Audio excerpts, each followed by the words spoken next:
સપના આવવા સામાન્ય બાબત છે. સપનું ભવિષ્યને લઈને મહત્વપૂર્ણ સંકેત આપે છે. આ કારણે ધર્મશાસ્ત્રો અને જ્યોતિષમાં સપનાને ખૂબ મહત્વપૂર્ણ માનવામાં આવે છે. પરંતુ ક્યારેક કયું સપનું આવે છે એ બહુ મહત્વનું છે. જો તમને બ્રહ્મ મુહૂર્તમાં આ સપના આવે છે તો શુભ ફળની પ્રાપ્તિ થાય છે. સપનાને લઈને અનેક વાતો લખવામાં આવી છે, જેમાં સપનાને શુભ અશુભનો મતલબ બતાવવામાં આવ્યો છે. આ સાથે કયા સપના સાચા પડે છે એ વિશે પણ જણાવવામાં આવ્યું છે. તો જાણો આ વિશે વધુમાં તમે પણ. બ્રહ્મ મુહૂર્તના સપના સાચા પડે છે. સ્વપ્નશાસ્ત્ર અનુસાર બ્રહ્મ મુહૂર્તમાં જે સપનું આવે છે એ સાચું પડવાની સંભાવના સૌથી વધારે હોય છે. આ સમયે દેવી દેવતાઓનો સમય હોય છે. આ સમયે આવેલા કેટલાક સપના ભાગ્ય બદલી શકે છે. જોત જોતામાં જિંદગી બદલાઈ જાય છે. આ તમને ધનની પ્રાપ્તિ કરાવે છે. બ્રહ્મ મુહૂર્તનો સમય સવારે 4 વાગ્યાથી લઈને 5:30 વાગ્યા સુધીનો હોય છે. બ્રહ્મ મુહૂર્તમાં આવતા આ સપનાને શુભ માનવામાં આવે છે. બ્રહ્મ મુહૂર્તમાં દેવી દેવતાના દર્શન થાય તો માની લો કે ઈશ્વરની વિશેષ કૃપા છે.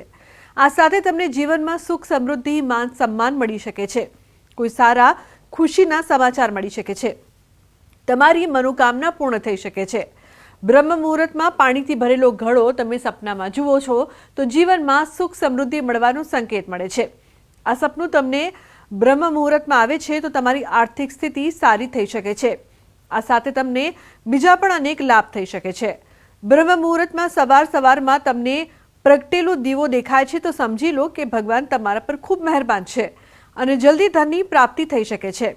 આમ તમને પૈસાની તકલીફ પડે છે તો આ સપનું તમારા માટે લાભકારી બની શકે છે. કોઈને કહેશો નહીં. ધ્યાન રાખો કે શુભ સપના તમને જ્યારે પણ આવે ત્યારે કોઈને કહેશો નહીં. તમે કોઈને તમારું સપનું કહો છો તો એનું શુભ ફળ ઓછું થઈ જાય છે. આવું સપનું આવે ત્યારે સવારે સ્નાન કરીને મંદિરમાં જાઓ અને ભગવાનને ધન્યવાદ આપો. આ સાથે પ્રાર્થના કરો.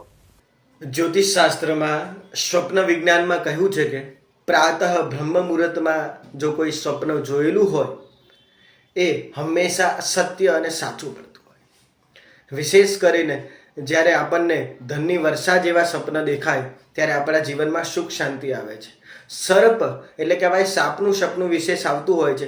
આમાં વિશેષ કરીને મૃત્યુ પામેલો સર્પ હોય તો કષ્ટ અને 2 સર્પ જ્યારે બાજતા હોય તો સમજવાનું કે જીવનમાં જે પણ મોટા ઝઘડા હોય એનો અહીંયા આગળ સુખેદ નિવારણ આવી શકે છે. આગળ પુષ્પની વાત કરવામાં આવે તો પુષ્પનું જો કોઈ સ્વપ્ન આવતું હોય તો તમારા જીવનમાં કોઈ નવો સારું કામ કરવાની શક્તિ છે. ભગવાન સૂર્ય ઉગતા સૂર્યનું સપનું આવતું હોય તો પણ કંઈક નવું જીવનનો ઉગતો સૂરજ ઉગી શકે છે.